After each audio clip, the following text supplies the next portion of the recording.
It is finally here. It's the long-awaited comparison of Lightroom versus Capture One in 2025. This is a review that I've done for years. In fact, if there's anything I don't cover in this review because it's a long-standing feature, you can probably find it in the last review I did taking both Lightroom and Capture One head-to-head. I'll link that in the comments. The new AI crop, the new match look feature. Do these give Capture One an edge on Lightroom now? Have Capture One's AI mask selections for its layers, have they finally caught up? So as always in this review, we're going to start with the end first. I'm going to give you my basic overview of what I think of Lightroom versus Capture One, but then as we go forward after that, I'm going to show you hands-on so you can decide for yourself, because to be honest, I don't care which one you use. Use what you like. It's fine. Use whatever tools, cameras, lenses, and software inspire you. What I try and do as someone who's extremely well-versed in both of these apps is to just sit down and be hard on everyone. But in case you don't have a lot of time, which should you get in 2025? Lightroom is probably, in my opinion, more intuitive, easier to use. This is subjective, so you decide as we're going through and you leave your voice in the comments about how you feel about this. Lightroom has less modules you have to click into. You have library where you can organize and tag. You have develop where all your develop settings are and your presets. And you have things like book and slideshow and web, and maybe you don't use those that much, although print is actually a significant feature in Lightroom. And if you're in a workflow like studio environment, while I may go to Photoshop for large wall prints, I will print out of Lightroom all day long, and there's templates and controls and all this stuff. It's a very good printing module. Back to Capture One, while it is all here, I do feel like I'm a little slower just always switching between these, right? I have the adjust module here, and I switch to that to do things like exposure, and then I go to the color module to do color. And they're very full featured. They're very good. Then I have to go to the style module for styles. Now, you can customize Capture One a lot more.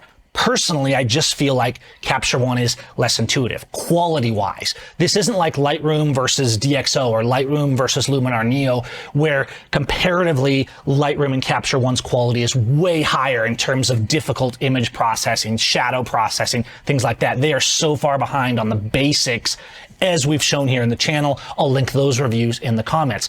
In terms of the quality of processing, right down to noise reduction, Capture One and Lightroom are pretty neck and neck, and both of them are fine professional grade tools. We do have some cool features like AI cropping in the latest version of Capture One. We have this new match look, and I see photographers making a huge deal about this. We'll look at it a little later in the video.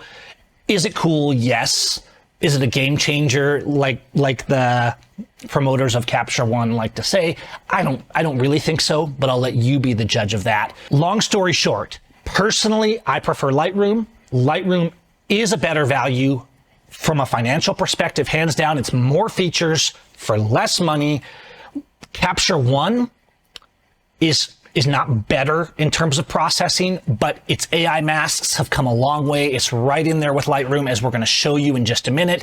And if you feel like Capture One inspires you more, the color, the process of it works better for you, pay the little bit extra and do Capture One. Let me know in the comments what you think as we go through these features. I'll be putting links to things like other videos and other comparisons that I mention along the way, as well. If I'm using presets, particularly free ones, I'll be putting links to those that you'll be able to download for both Lightroom and Capture One if you want to go download the free trials of these apps and do some hands-on comparisons. Okay, let's get now into a more detailed review of the actual features this year. Obviously, we'll be using Lightroom Classic today for these tests. Most of the features of Lightroom are available in the mobile and in the Lightroom CC or web or desktop version or whatever you want to call it. They just call it Lightroom.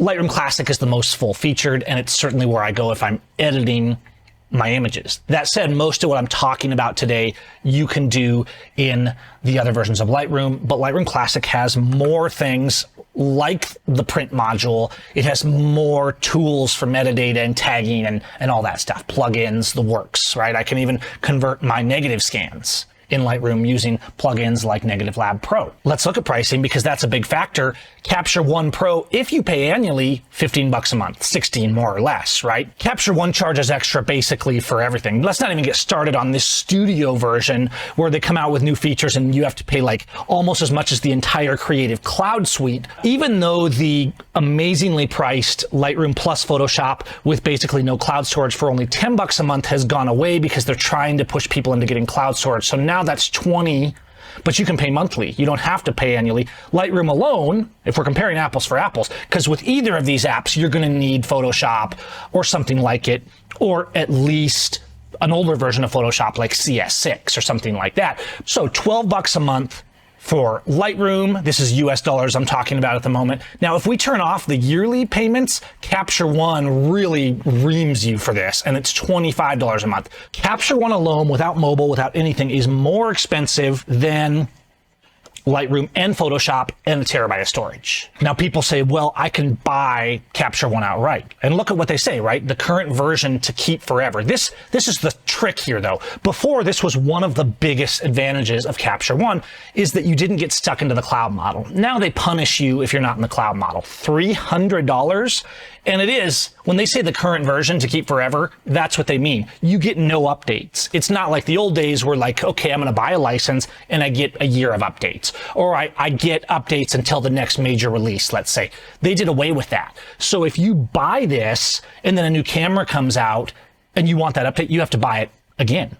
Now, sure, there's deals that you might find. There's discounts they give if you've been doing it for multiple years where you don't necessarily have to pay quite as much each year. There's a lot of rigmarole, even though there's a lot of things that we can complain about Adobe, and Adobe's actually caught a lot of flack this last year of it's very straightforward. So if you have neither one of these and you're looking at it strictly on price, Adobe, hands down, is the better value. It's a lot cheaper for what you get. You get the mobile app, you get the desktop version. And the mobile app is actually very good on Lightroom versus the mobile app on Capture One is very limited, only for iOS, not really a full functional app. The mobile app on Lightroom, you can actually sync a collection in Lightroom and then have access to those on the mobile app. I by no means sync everything to the mobile app. I don't want all my stuff on the cloud, but I'll have a collection of maybe things I'm working on or examples or something, and I'll just drop it into that collection in Lightroom Classic, and it will sync and be available on mobile. Full featured, presets, the whole works, masks, all in the mobile app. In particular, where Capture One has really lacked over the recent years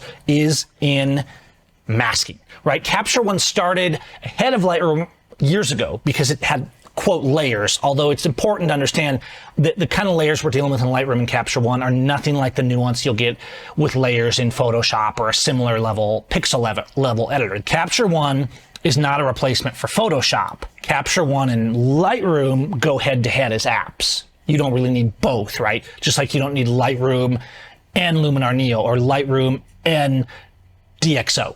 Now let's come to masks, because you know that in Lightroom we have all these subject masks and we can select people and things like that. Capture One really delayed in getting this done, but it has come a long way. And finally, not only do we have the basic masks like subject and background, we now have people masks.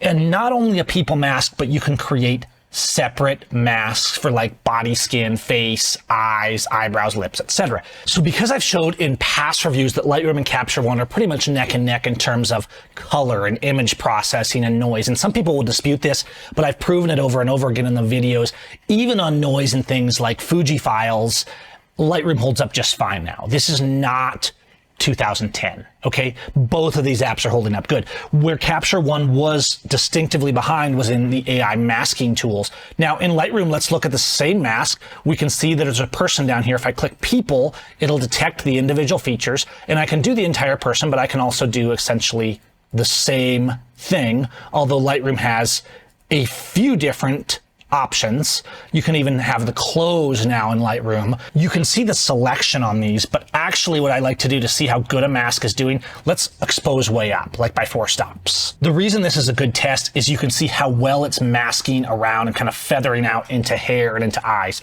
Let's do the same in Capture One. Here we have our face skin mask. Let's push up exposure by 4 on this, and we're going to zoom in on it as well. Look at the close-up. You can see they're both really good. The hardness around the eyes, a little bit around the hair is more than Lightroom. Lightroom has a little bit more nuance, I would say, around the eyes, around the hairline. You can refine the mask, of course, in Capture One, and you could feather it out more. So that's fine. But here's the thing, we're using AI masks. We don't want to refine the mask. The whole point is that it works out of the box. The real way you want to use these is not coming in each time and having to individually edit all of these. That's super inefficient. At that point, we might as well go to Photoshop. The way you actually want to use these is with a style or a preset and make a speed mask. I almost never actually add a mask, AI mask from over here. I'm always going to go straight to a speed mask. So I'm going to go to like Elegance, for example, and do the AI Full Classic. So it's going to create all of those masks and edit them. You can make speed masks easily yourself. I've talked about them many times on the channel. And fortunately, yes, you can do this in Capture One as well. Essentially, what you do is you build all these masks and then you make yourself a good baseline. When you save all these as a preset or a style, then you have all of these masks. It generates the AI masks, but with all the settings in place. So I can say, hey, we're going to soften skin. We're going to do this. We're going to do that. Now, Elegance exists in Capture One as well, since these masks finally came out. And so I can actually do this full classic AI mask here. You can see both of them take a couple seconds to apply, but by saving these all in a preset or a style, yeah, you're right there. You can see it builds all the masks, including a background mask, the works, all the settings are there. And then you can adjust and set these any way you want to get the balance that you want. Now, we're working on a raw file here that I haven't even developed because I just want to be showing you the masking features. In practice, Capture One really has copied the abilities of masking from Lightroom, right? We can refine the mask, we can do Luma masks, we can do gradient masks. A lot of this stuff was here in Capture One before, and Lightroom kind of copied it from Capture One years ago. Then Lightroom came out with AI masking, and now Capture One's having to catch up. And you know what? They have pretty well caught up. This is perfectly functional AI masking. Then you can save that as a speed mask style, and you can then go and apply those to a whole group of images. So what I do is I edit my entire session, and then I put on a speed mask last as just a nice touch up of skin and stuff like that. Lightroom does have one more advantage in masking though. Let's come back to Capture One first, and look here. Let me do that same Portrait AI Full Classic speed mask. It's gonna run it, it's gonna build all the layers, it's doing a little bit of softening, a little bit of balance, and you can see it's not super extreme. It's actually meant to give a fairly lightweight, balanced mask that I can then turn up or down, let's say, if I need to. Admittedly, I have a lot of stuff running now, but I also have a very powerful machine, and you can see as I hit the exposure on this, it's lagging. There's a delay on this as well, and this has always been a problem in Lightroom masks. It's crazy to say this because in general, I would say Capture One is more snappy than Lightroom, but because the AI masks in Capture One are a newer feature, they actually seem to be a little more sluggish and less responsive than Lightroom, but I would hardly say that Lightroom is highly optimized. So you can see we have all the essential features, and I can select in any one of these masks individually and turn it up or down. However, Lightroom implements this better. So if I come to Lightroom with this very same photo and I put the full classic speed mask on, you can see it runs the mask, and here it is. It puts all the masks on. But Lightroom has this feature on all presets, which is yet another reason to use presets, whether you're making your own or downloading them somewhere else.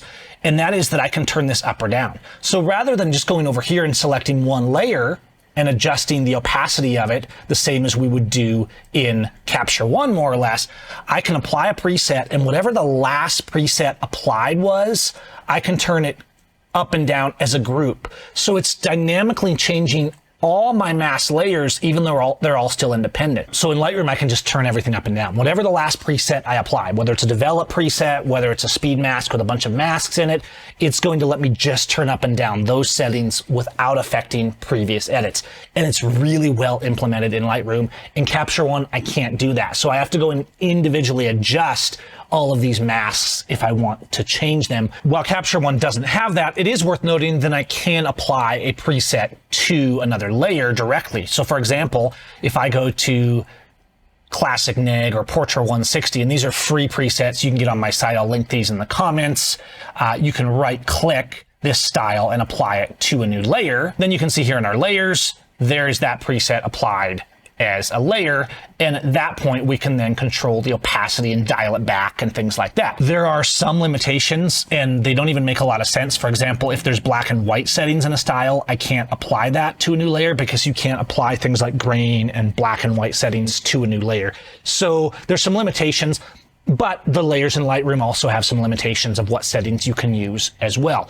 While we say layers or masks, these are raw editing apps. Again, like I mentioned in the introduction, neither one of these have even close to the functionality that you get in a pixel level destructive editor like Photoshop, or even some of its competitors. Even an old version of Photoshop like CS6 has way more power in editing layers and luminosity masking and advanced effects than we get in Lightroom or Capture One or any other raw editor. That's why I still go into Photoshop and do burning and dodging. I still use actions. I still do that for the best of the best because I will always make those images better. Now, if we look at Lightroom, you don't see Lightroom's features radically changing that much. You see a bit added here and there. You saw a few years ago when AI tools, AI masking was added.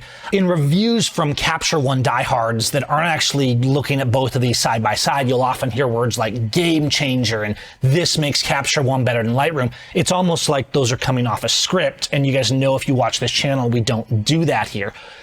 Lightroom comes out with new features too, but Capture One has come out with some new features recently that Lightroom doesn't have. Let's look at those. Let's go to Capture One and let's take a look at this new color match tool. Now, the idea of this is that you can drop a reference image, whether it's one of your own or something you're trying to do a color grade similar to, or from a video, you can drop any image into this. And that's pretty cool. In concept, this is very good. It's important to understand this isn't new. You've had matching features in things like Photoshop for a decade. And like most auto features, sometimes they're useful. If you're a professional, you want consistency in your editing. And automatic tools very rarely give consistency. Even if they say they're AI, they're usually not that intelligent. But let's test this. Now, I've even seen some reviews saying that this is so game-changing, it eliminates the need for things like presets because they're just a scam.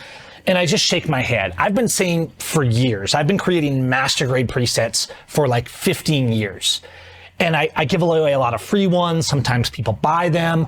And I say to people all the time, if you don't want to buy presets, make your own. They are a critical part of workflow. Presets, styles, actions. This is what professionals use. I get it. There's a lot of influencers out there and they all have a preset pack to sell. When I first started in this, it wasn't that way at all. It kind of became that, oh, let's make some quick cash by throwing together some presets. And I get it. Most of them are trash. So you either want to get good quality ones or you want to make your own. The main thing is that you're using them, because if not, your workflow and the quality of your edits is suffering, just like I showed you with the power of having all your AI masks into a speed mask. It makes masking in these apps like 5 times faster. Now you can drag an image into this from either inside the app or from the outside. In this case, I just want to see how good it matches the look, right? Do I even need to use styles anymore? Let's actually go and apply a style then. Here's a raw file. This is from an Olympus, okay? So I could do something like Classic Neg. I'm gonna do Portrait because this is from one of my free sampler packs, the Filmist 2 free packs. So this is a preset you can go and get yourself. Now, let's go here, and it looks pretty good. It definitely has that Portrait 160, kind of leans a little bit cooler and greener, but it's a good test for this. Now let's go back to color and let's drag this into the example. So it's going to analyze the reference, and we can see here that we can kind of select what it does. Now, because I did a little bit of white jet balance settings on this and as well applied the style, I'm going to hit F8 and we're going to make a copy of this, right? And now I'm going to reset that copy. So here's the one I edited, and here's the copy. Let's go here. We have the match look variant selected, okay? And I'm going to leave it at 100, and I'm going to click apply. Let's see how it does on this one. Here's our edit, and here's match look. Okay, it's not the same, but it's not a bad match. Let's take something completely different and see how it matches. Here is a night photo. I'm going to use a black and white style from the free Silver 5 sampler, okay? And let's do something like Fidelity 800 to give a nice contrasty black and white on this, okay? Let's do F8 and make a copy of that and reset that copy with Control R. And now I'm going to drag this in. I'm going to use in match look. This one is my reference, And then we're going to apply this. Black and white should be simpler, right? Well, it's black and white, but it's not at all the same. There's much more lift in the shadows. It's overexposing the posts. There's a lot less texture and detail. So here's the deal. Why on earth would I switch from using styles, which are a consistent editing tool, so I can edit a whole batch and know that I'm getting a consistent color grade, and then just drag it in and use match style? Is this useful if you're trying to like copy someone else's look? Yes. Or if you want to take a frame from one of your videos and get a similar edit, it's kind of cool. Is it a game changer? No, this is something I would rarely use. And this is a pattern I saw in a lot of the reviewers doing this. They're like, oh, look, it matched the warmth. And I was thinking, if I want to match the warmth, I'm just going to adjust my white balance so that they match. I don't need an automated tool to do that, which is going to be very inconsistent. And this isn't just a Capture One thing. I almost never use auto white balance in Lightroom for that very reason. It's completely inconsistent. And when you edit as a professional, a wedding, a portrait session, etc., you don't want every photo to be different. You want your color grading to be consistent. And anyone who does professional sessions and weddings and stuff like this knows this. And so I'm kind of shaking my head when I watch some of these influencer reviews, because I feel like who they're targeting is people that don't understand any form of like color grading or editing. And these aren't super complex things to learn. There's videos about how to use white balance very simply here on the channel. Remind me if I forget to add it to the description. But I'm going to go to another free style that's very popular from my site, and that is the classic neg look, because people love this look, and by having it as a preset or a style, you could use it on any camera, not just your Fuji cameras. So here's the classic neg. Again, F8, make a copy, reset it. Let's go to my raw file and just apply this, and there we go. Now you can see it didn't do a bad job of the color, but again, it lightened things up way too much. It's almost just like it's loosely copying the color, but then applying its own preset. It's important to understand these aren't like real intelligent tools. If these tools were intelligent, it would look and say, oh, that post there, or that pattern of color is at this brightness level. The foreground is at this brightness level. Look, to be fair to Capture One, this is not a bad feature. Like there's times when you might want to match a look and then paste that to a session. But in real life, if you know how to edit, you're almost never going to need this. If I want to apply a Portrait 400, if I want to apply a natural HDR look, I'm going to use my presets and styles for a reason. You're going to use yours for a reason. What's happening in these, if we actually look at the settings, notice how my original here of Portrait 160, when I do film preset presets, I use every complex color combination that Lightroom and Capture One have, because I need to get a lot of nuance out. I'm actually testing against film. In the match color version, there's no advanced color being copied, right? It's just doing very basic settings, basic color settings, basic tone settings. I've been editing for 20 years now, teaching for 15 years now. I do a lot of videos on this channel about color and understanding how simple it can actually be to use things like white balance. In my recent color science video, we just covered this, and a lot of this can be done just with a quick nudge. But there is another feature that really caught my eye here, and that is the AI crop tool. And at first I was like, well, this is silly. Why would I need AI to decide my crop? And I don't. But there is a time when this would be really useful. So let's go to crop tool and make it unconstrained. So if I was doing this portrait, I might say, no, I don't want her knees in. I'm going to do kind of a 3/4 length shot, and I'm going to crop right above her knees and go right about here. Okay, so here's my crop on this portrait here. Now, this is something that comes up pretty often in a session where I say, I shot a little wider, but in my final crops, I'm going to go above the knees for these 6 images. And then I have to go through, usually toward the end of my edit, and I have to crop each individual one. Okay, let's look at this crop feature. So this one I've cropped more squarish, not perfectly square, but the important thing about this crop is notice where it cropped her legs and where her head is in the frame and things like that. So let's go down to crop, and you can see there's an AI crop tool here. We can set as reference this photo here. Now let's select these 6 other photos from the same general shoot, but not all in the same look, right? We have our reference, and I'm going to apply reference, and it's going to crop all of these. And honestly, not bad. This one's cropped up a little too tight, but you can see on most of these, it actually did kind of cut the legs right below the hips, above the knees. It didn't do bad. And if I was doing a batch where I had a bunch of photos, this could actually be really useful. So we had all of these, and it cropped them like this. This could be pretty useful, and Lightroom doesn't have this. Is it a game changer? No, I can still copy and paste crops in Lightroom, but the advantage of an AI crop is these poses were slightly different. So an absolute copy of a crop often doesn't work either unless the person is in the same place, more or less, in the frame. It's the same scene, the same setup, everything. The AI crop is cool. It's actually something I would like to see in Lightroom. There's been improvements this year throughout Lightroom and Capture One. Capture One's introduced a few new features that are good, and they're taking it in a good direction. But the most important thing is that Capture One has gotten kind of neck and neck with Lightroom in terms of those AI selections. Those are actually a game changer for editing. When those came out and we could save them into presets or styles as speed masks and then apply them to our entire sessions, that's a game changer for real pros that are working and trying to get a session out. And we say, okay, I got this photo dialed in. I'm pasting all the settings now to the rest of the back. AI cropping and matching the look and things like that. These could be useful tools and props to phase one for introducing some new features. What about color? If you watch my recent video where I was doing the Kodachrome 64 look, which is very difficult and very advanced to get on digital, and I managed to find a recipe after many years that is really has that Kodachrome 64 feel. And so like with all my tools, and I showed you the recipe for it in the video, but I also have to make the presets and the styles. And you can see if you go down here in Lightroom, we not only have the HSL now, but we have the point color, which I use extensively in Capture One. I can apply that same Kodachrome look. You can see me using a lot of nuanced advanced color tools where you can select a color and go with it. And Capture One, again, was ahead in this for years, and then Lightroom put the point color.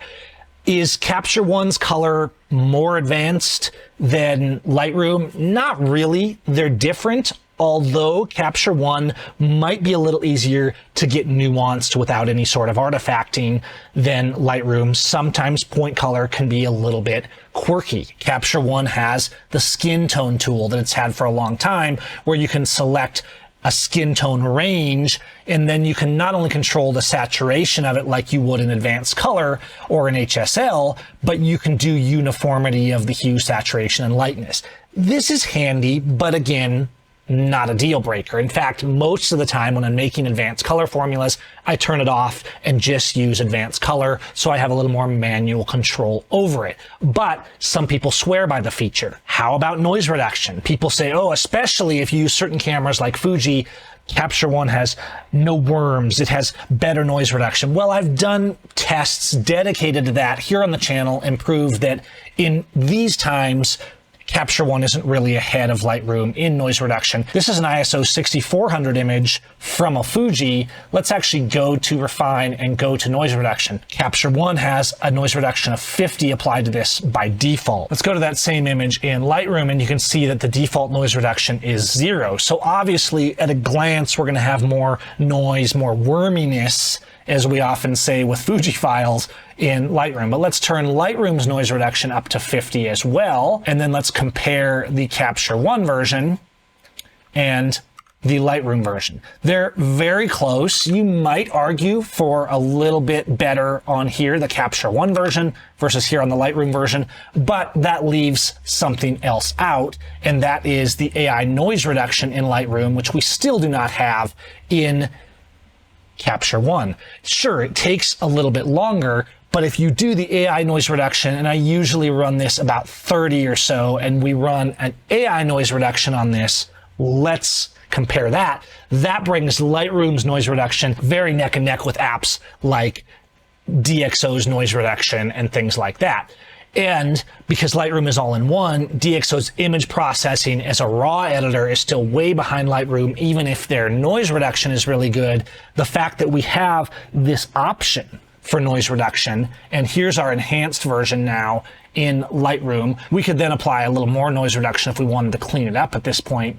Combine the AI with the luminance noise reduction, and you can see that we have a better result, I would say, and a cleaner result than in Capture One. The other side of that coin is I rarely need to even use advanced noise reduction because a little bit of noise and grain is not a bad thing. I don't want my images looking like AI paste. So personally, I tend to use a little bit less noise reduction, but this might be a very important feature to you. If it is, even on Fuji files, Lightroom can edit the file just as good as Capture One can. Now, if we're talking about features that Lightroom has that Capture One doesn't, Lightroom does still have the advantage in terms of like cloning and generative AI. Whether you love it or hate it, it is there and we don't have this. So I can do like a selection here in Lightroom, for example, and let's just try and remove this whole person. This is certainly not something we could do in Capture One. Go to subtract and click remove, and it's removing using AI. Personally, I'm not a big fan of this. In this AI world where everything is fake, I want my images to be more real. But actually, it did a pretty amazing job of doing something that would be very difficult with a clone. In real life, do I use generative AI much? No, but maybe that's just me. I kind of hate all these generative AI tools. I would much rather take a photo correctly in camera, color grade it correctly. I kind of feel like I need to shower after using generative AI because really I've kind of edited the images using a model, a database built on other people's images. I don't feel that way at all using an AI selection because it's just using a tool to select my subject, for example, and then let me control it. Capture One Studio, which again, like why are we introducing new features and then charging twice as much for them phase one? Not cool. You guys need to be getting your app up to speed to stay up to speed with Lightroom, not constantly adding new things like mobile, like Studio, and then charging us more for them. Most of the features in the Studio version aren't actually going to be that big of a deal. But this would be like if Lightroom said, oh, here's Lightroom Classic, but if you want the print module, you have to pay an extra $10 a month. It's just nickel and dime nonsense. What I'd love to see from Capture One is if they really started listening. They always want a new sensational feature like match look so they can have something for the influencers to talk about, but they will wait years and years to fix little things. And if you've been a Capture One user for any amount of time, you know what I mean. All right, so final thoughts. Lightroom versus Capture One in 2025, 2026. What do you choose? Well, as I said at the beginning, it really comes down to, I think, what you use now and what you like. If you don't use either one, of course, download a trial of both and try them. I think you're going to learn Lightroom faster in general. There's more plugins and add-ons and resources for it available, and it has more features for less money. So if we're strictly talking about that, for most people, Lightroom is more bang for the buck. Even though every time I do this review, I come back to this and I kind of hate to say it because I don't like Adobe having such a monopoly. I am glad to see Capture One is pushing to stay caught up. The AI masking is now really good in Capture One. Capture One has the quality in terms of processing and color, and even has a few features, as we looked at today, that Lightroom does not. So competition is good for all of us. Don't hate on me if you favor one over the other, please. Just leave a comment and let me know why and what you think. I try to be objective in this review, and I'm just showing you the features and the reality. I see Capture One a lot of times promoted and saying, oh, well, it's better noise reduction, it's better this, and then I go and test it, and it's not true. On this channel, you see me using lots of different cameras. You see me using different tools, old lenses, old cameras, new cameras, film cameras. The best tool for you is the one that makes you want to create, that inspires you. And so there's nothing wrong with Lightroom or Capture One. This isn't the same as DxO Photo Lab or Luminar Neo, where by using those, it may be a little cheaper, but you genuinely get lower quality processing and results based on the tests that I've done here on this channel. Lightroom and Capture One are neck and neck practically, and that's why this review is kind of hard to do, because I honestly kind of have to nitpick. Personally, I prefer Lightroom.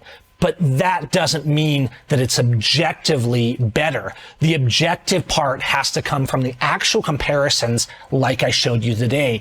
In most areas, I would say Lightroom, objectively speaking, not my personal preference of what's easier for me to use, but in terms of the actual features, has a little bit of an edge. And if there's a particular thing we should compare, I can do that in a separate video, but I've already gone longer than I should have here, and I think both of these are just fine.